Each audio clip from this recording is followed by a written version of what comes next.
बेले बेले तमें मैंने जहाँ चाहूनथिबो सेटा तुम सहित एमिति भाबरे हबो तमें विश्वास भी करि परिबो नाही।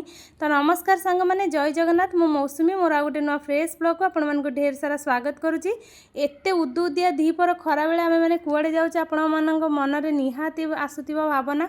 तो आमे आज बाहर के जाउछु जगन्नाथଙ୍କ पाखको कालियार डोरी लागिची पुरी रु। तो ये सान झील को तो प्रबल जर थिला से मेडिसिन खाई ही ता जर कमेकरी ही आमे बाहरीचु।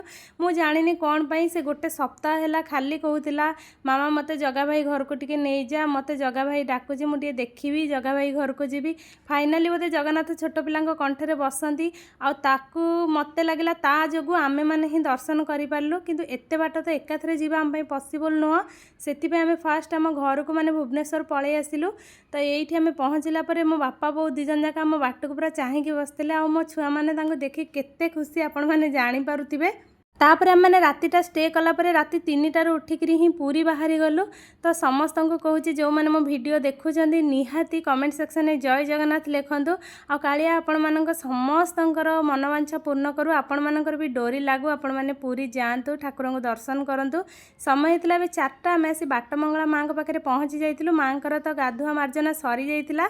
तो आम ये माँ को टिके दर्शन करनेलु। मु बोधे भावुची मो छोट बेलू हेतु पाइला दिन ठार माँ को मुझे प्रथम थर एमती सामनार देखुची वीडियो तो बहुत देखी आ मो मन आत्मा बहुत शांति मंगला माँ को मुझे भल पाए सेटा मो मन ही जानी।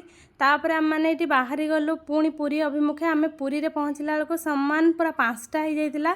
जेहेतु चंदन यात्रा टाइम तो ठाकुरंकर पहड़ पड़ी 4टा राति आ पहड़ फिटिब 7टा बेले। तो आमे माने लाइन कलु आ भगवान एमिति डोरी आमे को माध्यम रे केमिति भितर को गलु आमे निजे भी जानिनु बोधे ठाकुर आमको डकेकी नहीं गले। तापर आम मैंने ठाकुर को सीट एते सुंदर भाव दर्शन कलु। आपण मानको कौन कहबी मु बोधे 11 वर्ष पर ठाकुर साहाण मेला पूरा गर्भगृह भितर को जाई ठाकुर को दर्शन करी। आ सबुठ आश्चर्यकर कथा है मु भावुली लाइन में ठिया है कि प्रभु मु गोटे नेतटे नियंती सांगे किणिकी से मिलूला किंतु आमे मंदिर जिते बुलूलु मत बेढ़ा भितर ही जगन्नाथंकर नेत मिलता। मत लगला बोधे कालिया आमको डकेकी नहीं आउ तार आशीर्वाद स्वरूप से नेत ही देती। मु बहुत खुशी जाइली। आम मैंने दर्शन करी चलिलु काकटपुर माँ मंगला मंदिर दर्शन करने। जेहेतु छुआ मैंने टिके विशेष तो पीहुर इच्छा थिला टिके सी बीच जीवाई तो बाटर तो जाई नथलो चंद्रभागा पाखे ही टिके सी बीच पलैलु। आम सांगे मो बो आ मो सान भाई भी जाइथिले।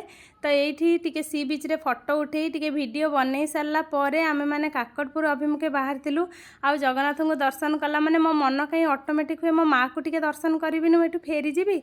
आ मंगला माँ को जोगु आज मु जोठी अच्छी जेमिति भी अच्छी भलरे अच्छी आ मु भी माँ को डाकुची माँ आपण समस्त इच्छा पूर्ण करंतु। तो ये टिके समुद्र रे ओदा हला मो सान झी आज फास्ट टाइम ओदा होइची सी तो बहुत खुशी हो जाउथला।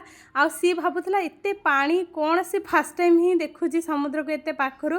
तापर आमे माँ को बहुत सुंदर भाव भी दर्शन कलु किंतु वीडियो तो भितर आलाउ नाथला सेथिपई आपण मानको किछि देखै पारनी खाली जहाँ बजार देखुची। ए बजार सहित मोर कौन अंगांगी भाव मु जड़ित सेटा मु जानिची कारण मो मामू घर काकटपुर किंतु मु आज व्यस्त भितर आ जाई पारलेनी मते रिटर्न करिया को पड़ला जेहेतु मो झीर देह भल नथिला। तो ये आम बाबाई साहू दुकान में टिके साधारे खाई नहीं गलु समस्ते मिल कारण भोक बहुत लगुला।